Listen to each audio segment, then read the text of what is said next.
Okay, let's get started on the demonstration, shall we? As I mentioned a minute ago, this is a Model 8S661 made in 1942. And I did here what I always do, in that I print a decent sized schematic and then I make so many notes on the thing that you can hardly see the schematic by the time I'm done. But this is one of the records that I am able to keep for my customer. I give them a color copy of this when I'm all finished so that they can know what was done with their radio and what was found in their radio. And it also is a way of reminding me in case that radio ever comes back for warranty work or just further repairs down the road. And this works out real well on a really complex set. Like I've got an RCA 812K that I'm going to be starting soon. Then I make a real large print of this, I think 24 by 28. And that gives me plenty of room for notes, and because I'm half blind, I can see it from my workbenches if I tape it up on the wall. All right, this radio is your classic wooden cabinet stand-up radio. This was one of the last that was made in this style. Zenith made this. They made a few after the war. This is a just pre-war radio, of course, 1942. This was one of the last radios made before Zenith went to full-time war production. And then after the war, they kind of picked up where they left off and made a lot of radios that looked really similar to this. And so did other brands, Philco, RCA, they come to mind. They did the same thing. So this style really, the 1946 radios were a continuation of the 42 models.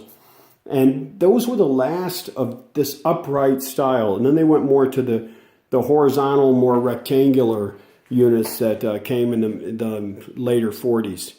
So this radio has a classic 1930s look to it, even though it was made in 42.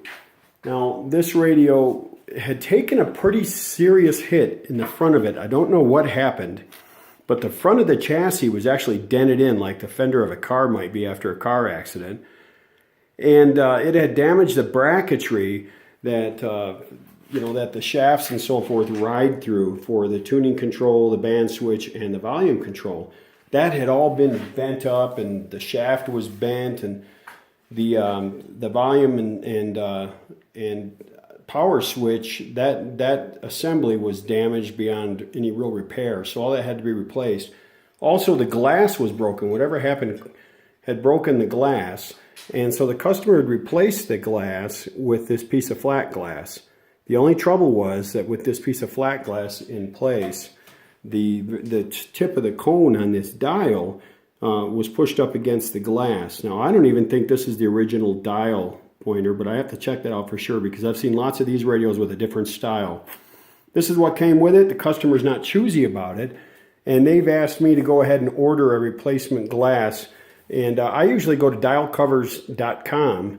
And Mark Palmquist, I think is his name, he does a really good job of making, he has some glass ones, some original glass ones on hand, but he also makes reproduction plastic. So I'm going to check with him on making a reproduction plastic. The price is reasonable, the plastic looks fantastic, and they last, and they can actually get bumped without breaking. They're actually, I think, better than the glass.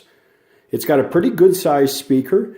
The photo finish on this radio still looks real nice. So when this radio does get refinished, I'm not going to do that work, but when it does get refinished, I sure hope the refinisher can preserve that photo finish because it has a real nice look to it. And the color, the red oak, I think that's what they used, was red oak that Zenith used, was just gorgeous. I mentioned that when I showed this cabinet. I've got some video of this cabinet, all taken apart. And I'll tell you something, they made some pretty cabinets. I've got a lot of late 30s Zeniths that have this look to them. Very, very pretty radio. Very nice color, very nice grain. There's a depth to the grain that was on Zenith radios that you just don't see on all radios, especially just prior to the war and just after. So let's go ahead and turn this on, shall we? Now I use a CL90 thermistor as a means of slightly dropping voltage, but also as a means of preventing arcing and so forth in the switch and that kind of thing. It's good for the tubes, brings things up more slowly. And but it does lengthen the time for the warm-up by probably 10 seconds or so.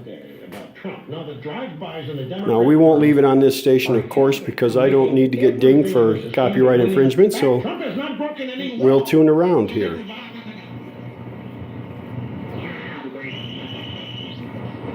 check out our new video. It's up right now. Hiring people is probably the worst part of my... So you tune this outer black knob to tune it. You turn that knob. Now I have lots of fluorescent lights here, so they're going to cause me a lot of noise. They always cause me a headache. One day I'll replace them with some super bright LEDs or something.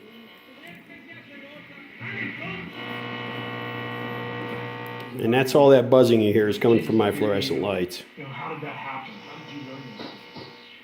Well, he goes back, so it's a... The problem is, right, you... 756. Join us.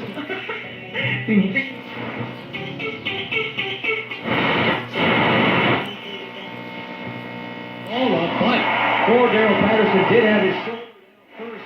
Now, to operate the station presets on this, you would go ahead and take the band switch, and if you look at the indicators change on the dial, you'll see that automatic is up near the top, and it'll go to automatic. There. Now it's on preset, and I can turn the tuning dial all I want, and it doesn't change a thing. So there's, I'll show you this, how this works.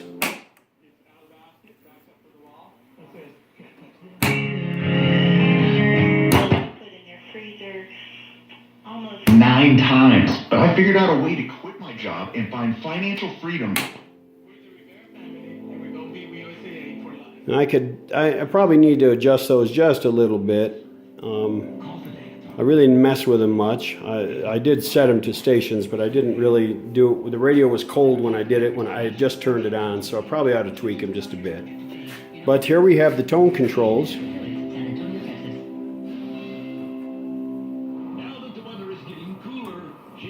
Oops, let's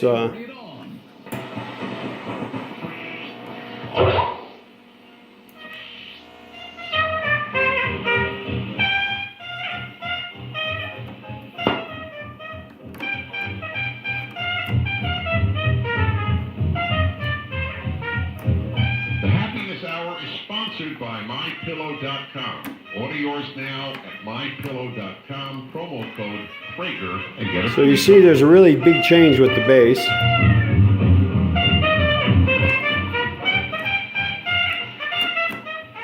It's kind of hard to hear them through the phone, I'm sure, or through the camera, but they do work. A copy of Play for People. And they used to claim it was called the radio organ, and I think they claimed you could get 64 separate tones with those buttons.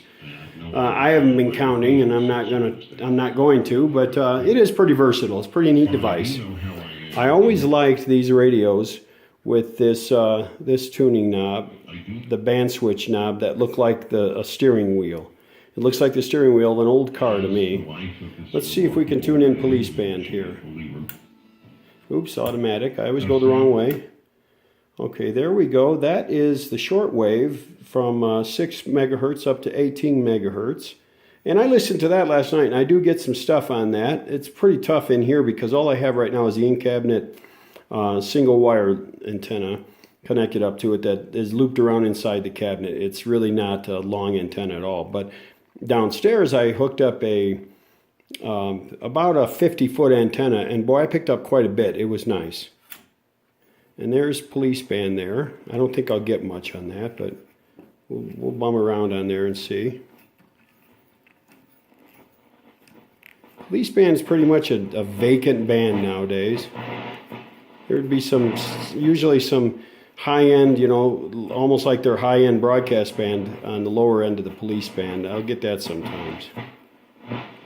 And not much I'm going to find. But if we go to shortwave,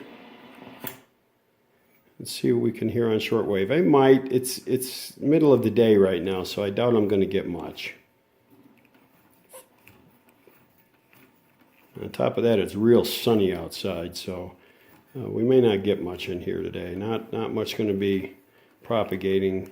I did pick up a station from Radio New Zealand station from Christchurch, New Zealand, about 3 o'clock this morning. Now I'm in the western United States. I'm in Salt Lake City in the Intermountain region, and so sometimes it can be tough to get stuff. Whoa, that was pretty rough. I'll have to figure out what's happening there. I didn't see that last night. Yeah, I'm not going to find much on shortwave this time of day. So let's take a look at the back side of this. Look at that. Now that is photo finish. That band there is actually a decal that Zenith actually glued to the cabinet and then colored it and lacquered over it. So this, as I mentioned, it's an 8S661. You can see the preset connections up there. Those wires look good, so I left them alone. And I showed a little bit more detail in my chassis, where I show the chassis off anyhow. But I wanted to show this off working. Now I was experiencing quite a bit of noise with this, with a shorter shield over the 6A8. And so I put a taller Zenith shield and ran the wire up through the grid lead up through it to connect to the top of the grid of the metal can tube. And even though it's a metal can tube, that shield seemed to make a difference. Doesn't make sense to me, except that it is shielding that wire. So who knows? In theory, I shouldn't need that shield at all if it's a metal tube, because the metal can is grounded through pin 1, and pin 1 is grounded. So I'm not quite sure why that is, but it seems to have worked. And there you go with the rotor wave magnet. And it actually is very effective antenna. Works pretty well. And there's that lead I mentioned. And it's connected to this wire that was already in the cabinet that goes around the cabinet. And I think that was actually an original thing. It goes all the way around the bottom and comes up the side and back. I think that was an original thing, because there are nails in there that look awfully original that the wire wraps around.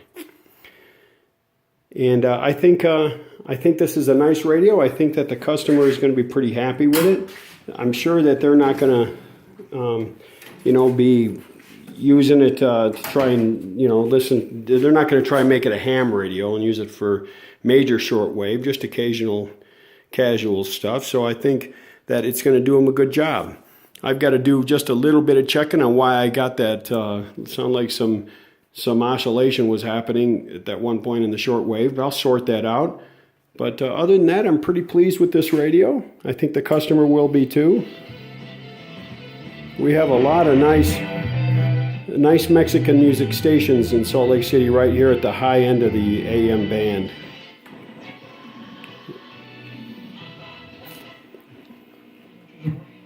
We're starting to see real issues. Another talk station. I love this country station. They play classic country. 1370 KSOP, Salt Lake City. Some of the best classic country music you'll ever hear. A lot of baseball games going on today, football games.